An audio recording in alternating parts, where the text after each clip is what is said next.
Sharpton said on MSNBC today something that I found very telling.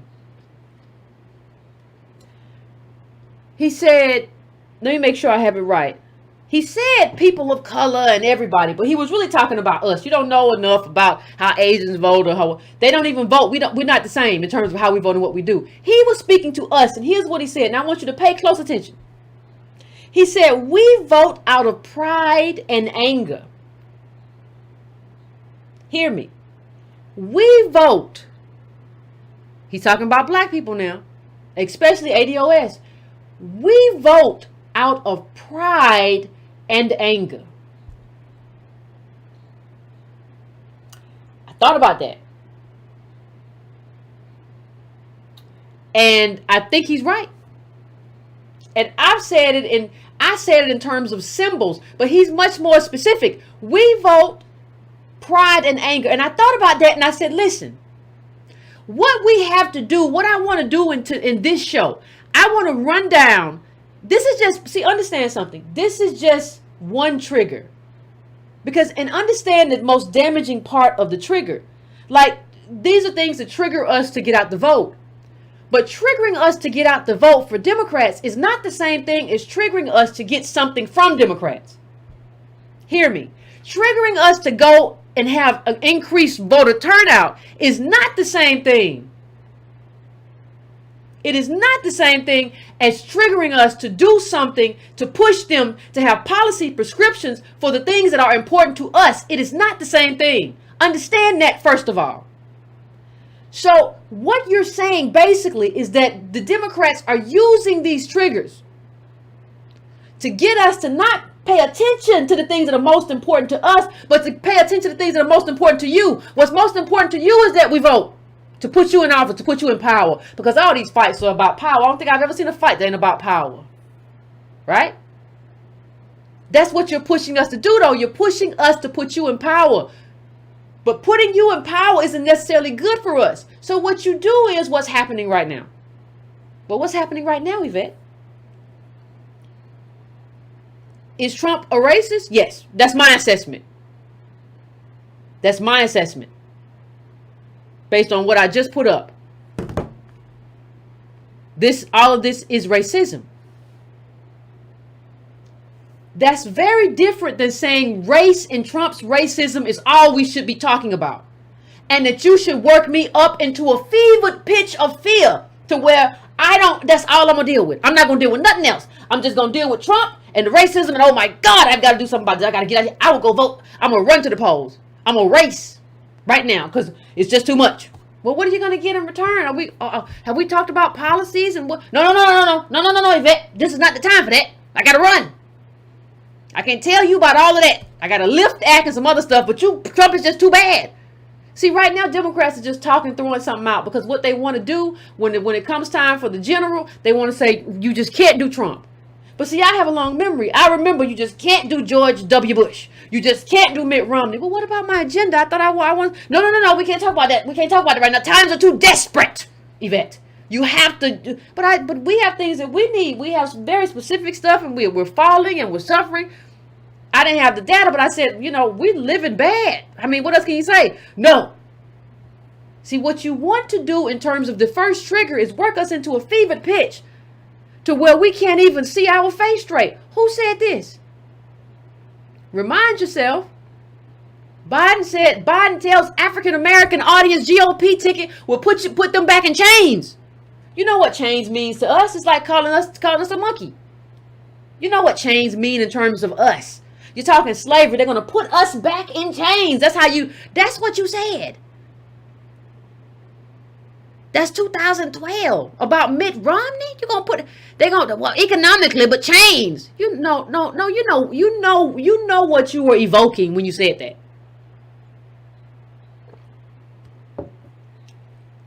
But the game is to get us so emotional that we say, oh no, this is nothing I can do. I gotta go vote. They told me that the people gonna put us back in chains and I gotta just go vote. I'm sure he's gonna be better than the Republican. I'm not gonna ask for nothing. I just want better than the Republicans. The Republican gonna put us back in chains. Then you hit a man. He better. You crazy or you stupid. Remember what Van Jones said? Van Jones went on the Breakfast Club and said, well, I think black people have sacrificed a lot, and, we're going to have to sacrifice some more and just kind of take one for the team because we got to get Trump out of there. What? Take one for the who?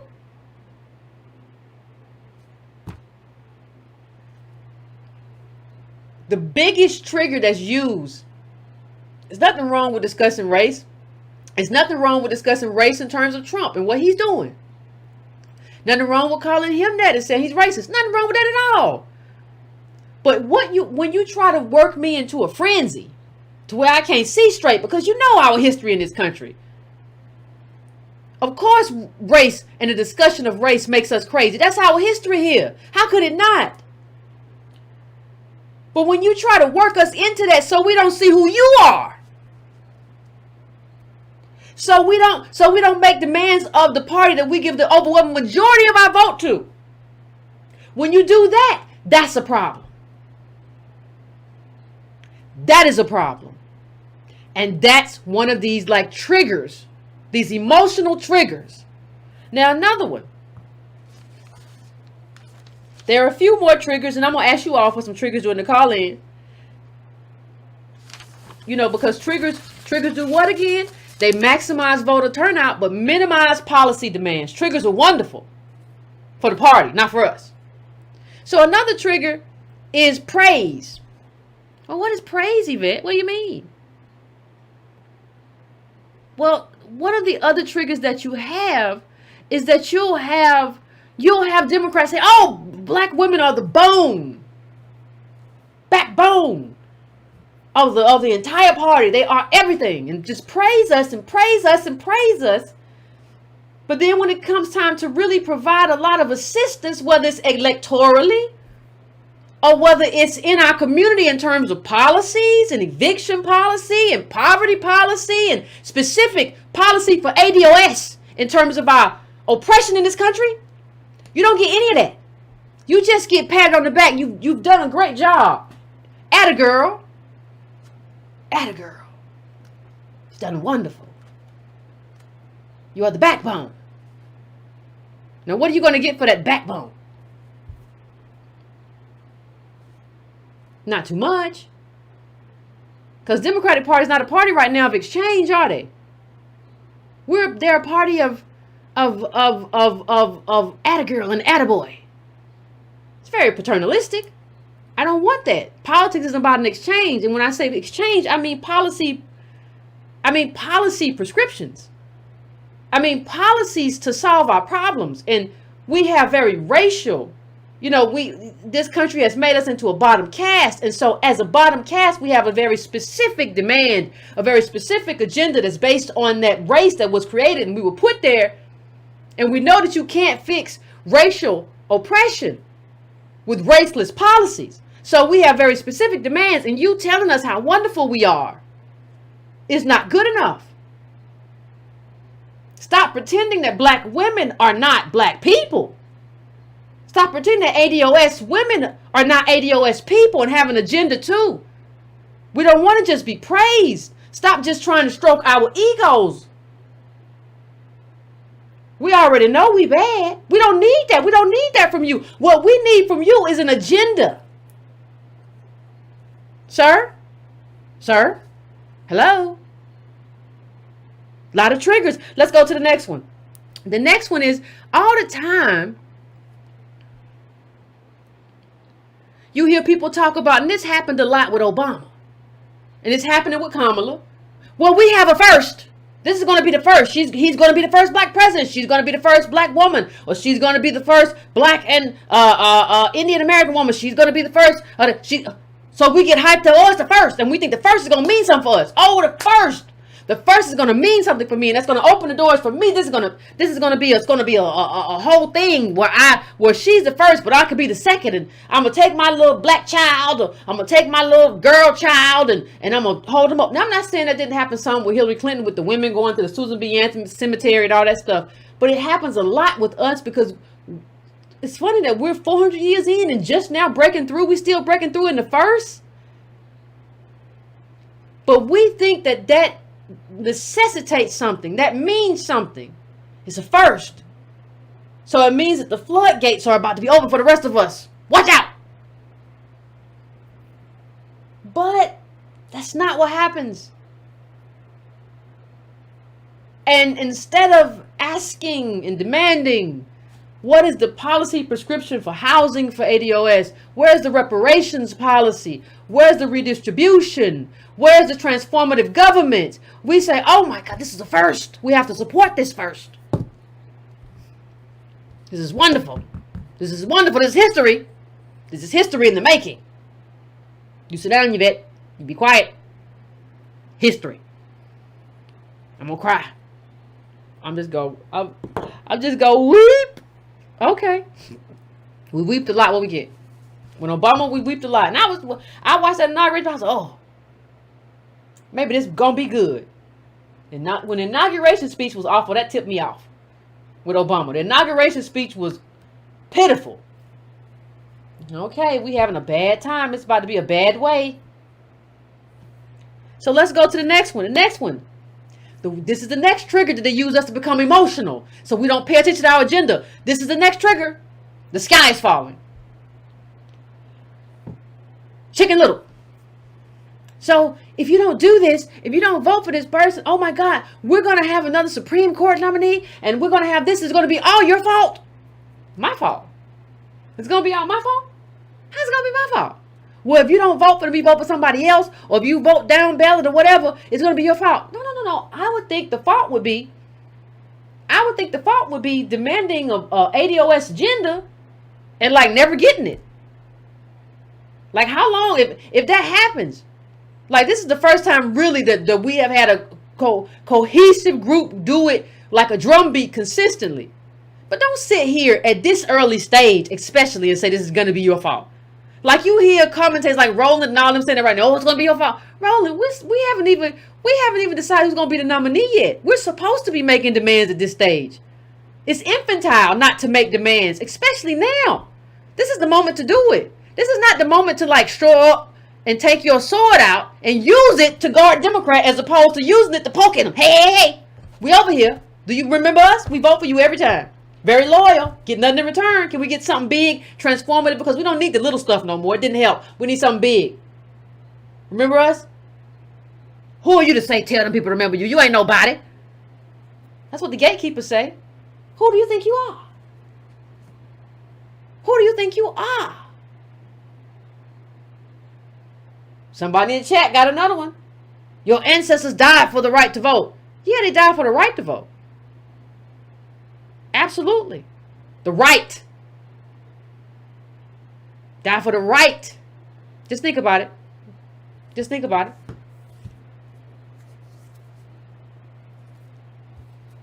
The next one I will go to is cultural affinity. What do I mean? What do you mean by cultural affinity, Yvette? How do they use that to kind of fever up our emotions? Well, it's very simple. So instead of saying, I'm going to do something specifically for you or specifically for your group, or here's my political answer for you, I'm going to show you that I like your stuff. I like you. I may not be willing to do anything for you, but I like you. I appreciate you. And you like the validation. Because we as ADOS, we don't get validated a lot. So you like the validation of a politician validating you. So I'm going to validate you. I'm not going to give you anything politically, but I'm going to validate you. I'm going to show you that I like your jazz. I'm going to show you that I like your hip hop. I like your R&B. I like your chicken. I like your church. I like everything but your policies. I'm going to show you.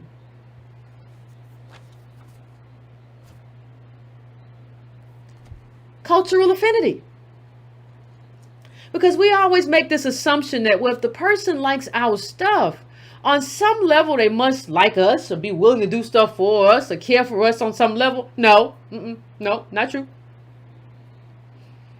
There ain't no rule. There's no law. You can absolutely, you could be a racist and love jazz. Hip hop, all of it. Doesn't mean anything. But we tend to like project meaning onto it. So like if you like what we like, and if you're willing to sit down with a black man or a black woman and have this conversation, and you are, and those two people have a rapport, and bravo, bravo. You've done it now. You've really done it now. No, you haven't done anything. You haven't done anything. But that's just another tool to get us emotional. See, be very careful of your emotions. Because they can be like blinders to where you don't see what's really happening, and you don't see the consequences. There's nothing wrong necessarily with like having emotions. We have them for a reason. Sometimes they're pointers. Sometimes they're signals.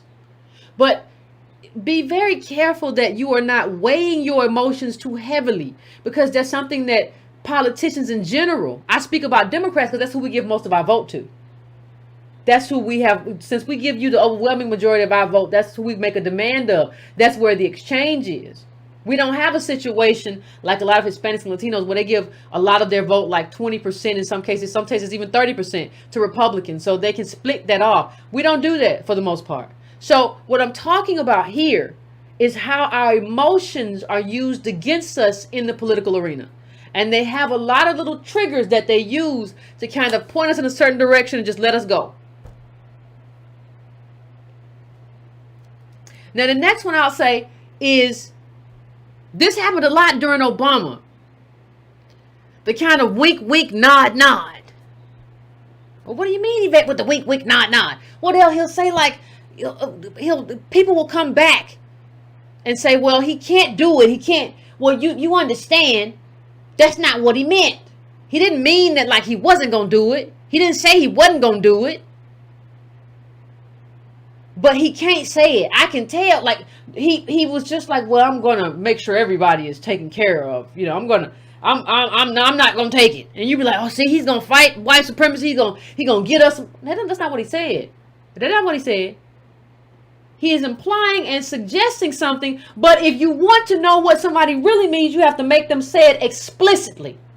No, you got to go on record. Don't you wink, wink, nod, nod me. You got something in your eye? I don't need a wink, wink, nod, nod. Tell me what this is for me. Don't leave back. But you know, man, he can't say that, because if he say that, he gonna get the racists upset. He gonna make news. I don't care. So you saying that he can't do what's right for ADOS because he's afraid of making racists upset? I don't care that he's not the man for me then. He got too much baggage. He got too much cowardice. He got too much yellow belly. I can't do a whole lot of yellow belly. If he can't just say, yeah, I'm gonna do this. And you see, Trump ain't scared to say nothing. So how do you get a Democrat in there again who's scared to talk? You better talk. You better talk your stuff. But it's fine if you don't want to. You just don't get my vote. Okay. That's fine. If you don't want it, you don't gotta have it. Other people will take the vote. The other thing that the next trigger I'm gonna go to though is the celebrity cover. It's similar to the affinity. But it's different there's one little way it's different, right? The way the celebrity cover is different is we already like the celebrity. So you get behind, see, if you get beside somebody we already like, we start liking you and we don't realize that we really like the person that's beside you. Now, I'm not talking about me in general. I'm talking about generalizing this, not me. As a group, we don't realize that we like the person beside you, and we kind of like, you kind of glow. And so you make that person warmer. So Obama stands beside somebody that's already hot. And he's already being accused of like not being ADOS, which he's not. But he's already been accused of whatever he's been accused of. We don't know if he's anchored in ADOSness. Well, he wasn't.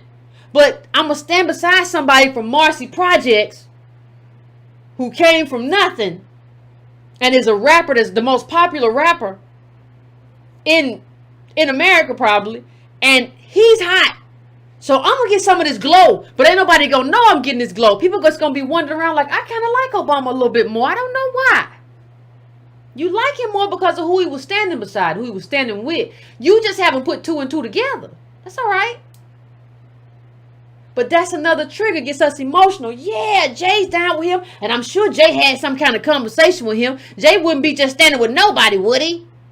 How do you know what Jay knows about politics? We ain't talking about rap business. We ain't talking. How do you know what he knows about anything? Quite frankly, how do you know? Why would you assume they had some kind of conversation? Oh no, Jay real. He wouldn't do that. He would not do that. How do you not even know that Obama maybe is just that good? How do you know that how do you know that Jay-Z didn't know what this would mean to him in his future and how many times he could use this in a rap lyric?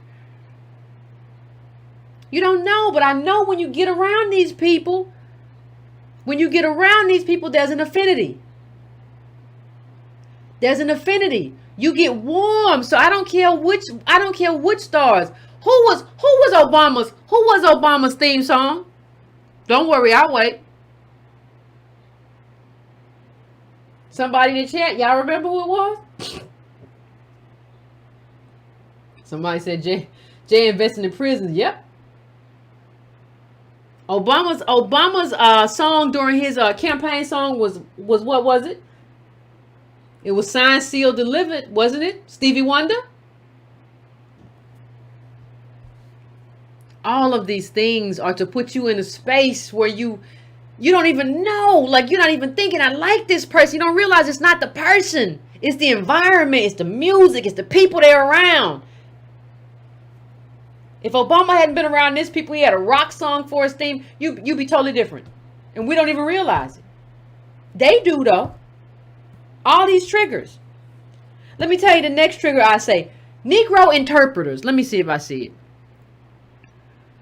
This is the next trigger. It's called the soft shoe. No, I'm just playing. But you get around the Negro interpreters who say, this is what she meant. This is what she's going to do. And they dance with them a little bit. And then they say, well, I asked tough questions before that. Listen, it don't matter what question you ask if you dance afterward.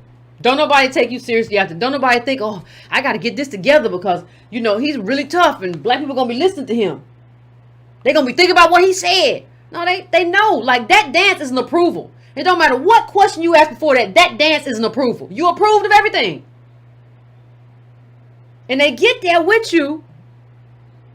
And how could she be a bad person if she danced with the ascot man now? How could she? Of course she's going to do, oh, super predator. What are y'all talking about? She's over there soft shoeing. They soft shoeing together. She gotta be the best candidate. And the interpreters also interpret for them, well, this is what she meant. And this is what she told me in private. Now, Hillary ain't gonna never come back or nobody else and say, that's not what I said.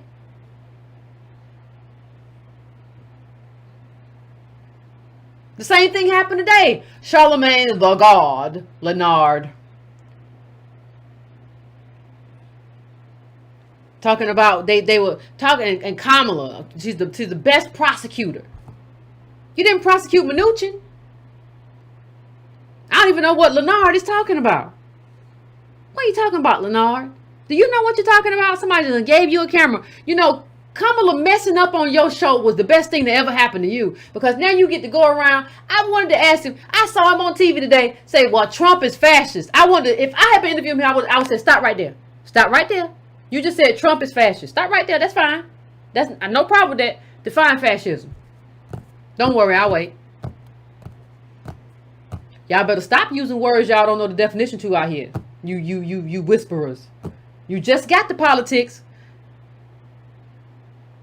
Somebody's going to embarrass you. You got to use a lot of big terms that you don't know the answer to. You don't know the definition of. Define fascism, sir. Are you disagreeing with me? No, not at all. I just want to just define it for me, please. Please, please, please, please, please. Calm down. Calm down. This is not that kind of show. This is not the WWF. This is, please. What is the term?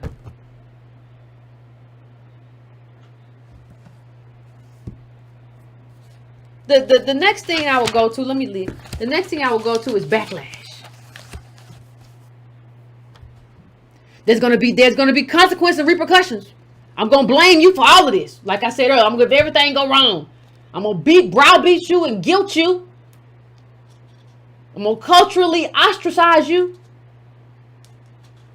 Arr, like a pirate. Arr. Okay.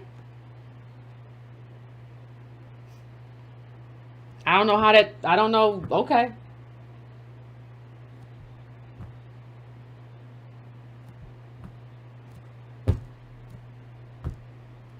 The cultural pressure to, like, you're going to be blamed for, like, American government and American racism based on how you vote or the criticism that you have for a candidate. Forget how you vote. The fact that you criticize a candidate substantively, not because of some little wild, you don't have conspiracy theories. We're not having outlandish. These are very real criticisms based on how we're living, and we're living worse than everybody else. And when we bring that up, that's a problem. And it's a problem because a lot of the gatekeepers don't live this life. If you cooking gumbo, way too much gumbo in your kitchen, you probably don't have this life and these worries. You don't get to tell me anything, though. You don't get to judge me by actually becoming an educated voter and deciding what's best for my local community, my state ADOS community, and nationally, and saying this is what I want. You don't get, that's what we're supposed to do. This is voter expression. We're expressing our needs and demands as a group of voters. That's what we're supposed to be doing.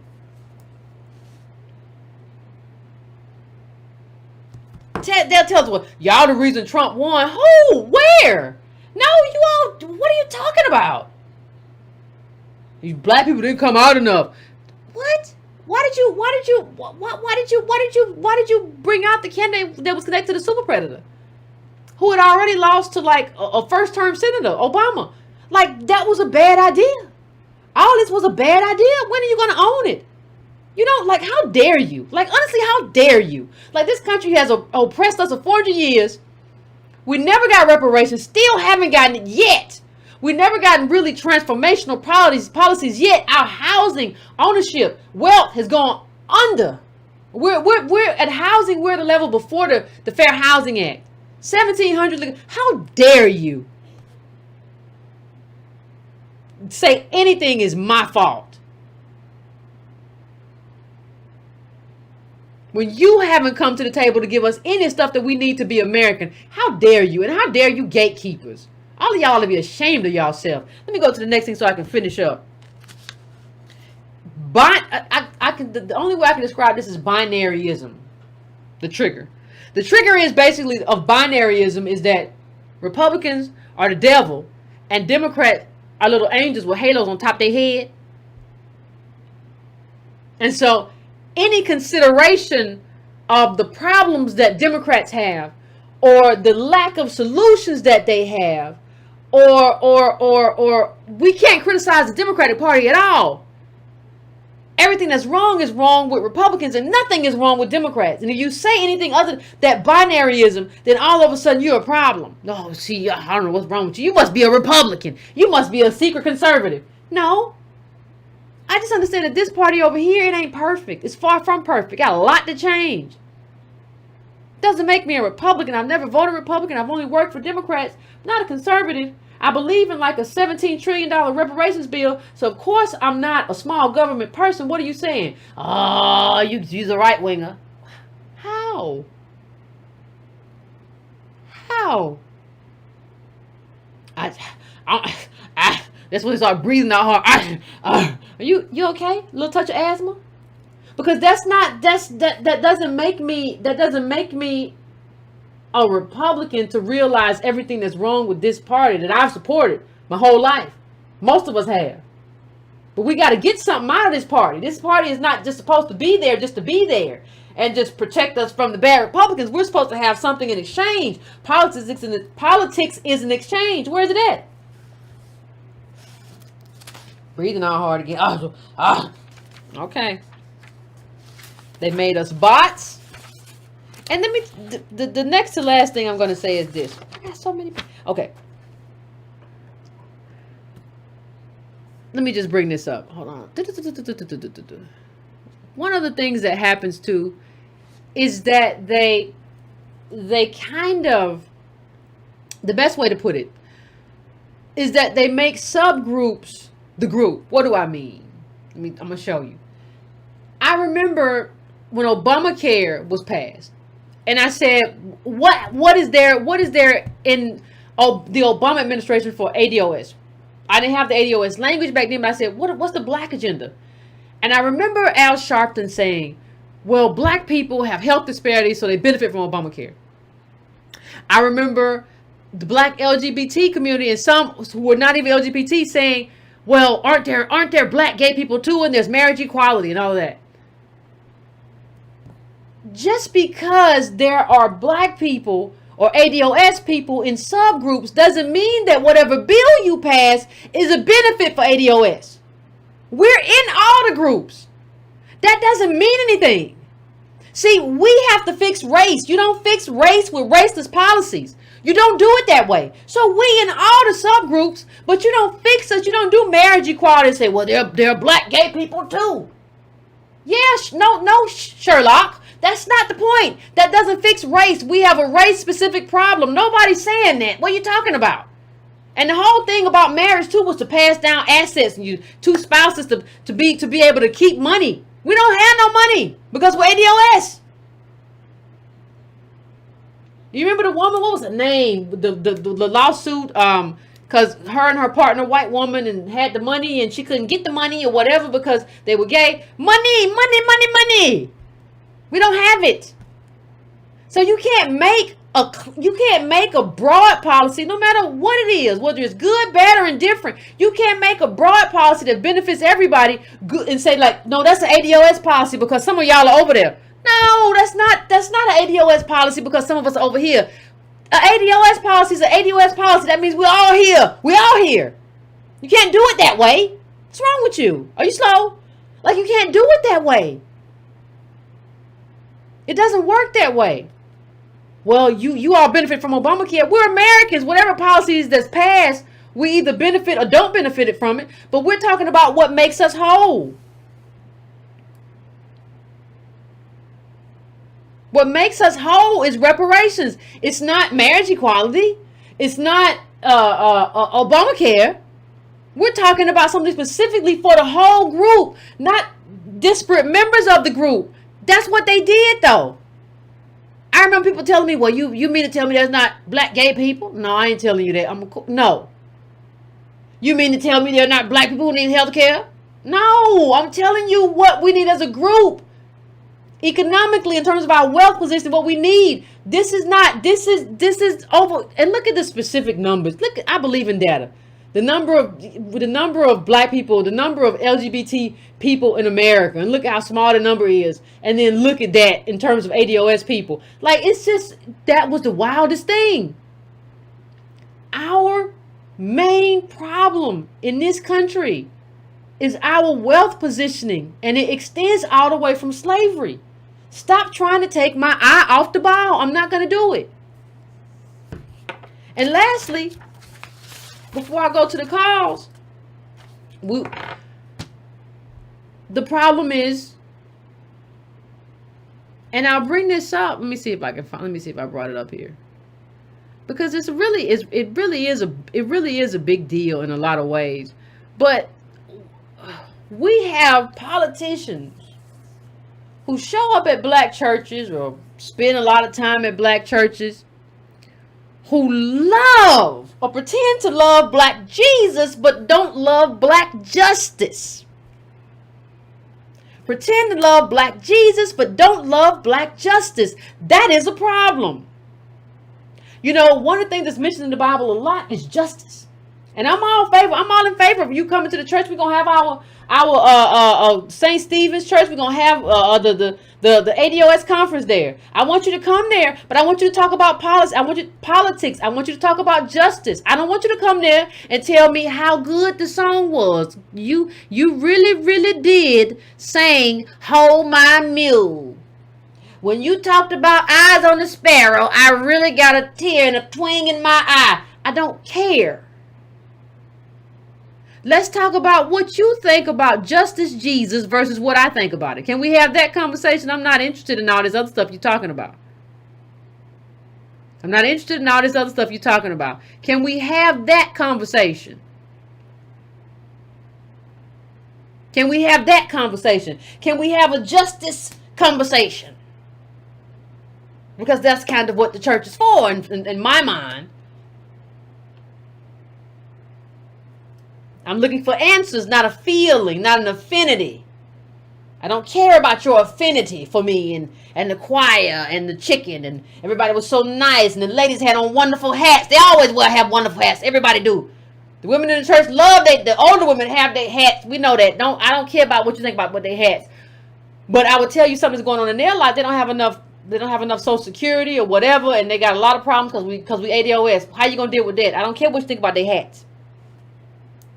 And the last thing I'll say is like, what they'll do is use, and I'm gonna talk about this during the book club. They'll use like suffering as an entryway to us, like what we see here. Mothers of black victims emerge as force for Hillary Clinton. So I went through it too. I'm just like you. The prodigal son returns home. We got a lot in common. No, you're kind of identifying with me in a way that I don't feel wholly appropriate. So that you can say you suffered like me, but there is no policy behind that kind of suffering. And so that's a problem for me.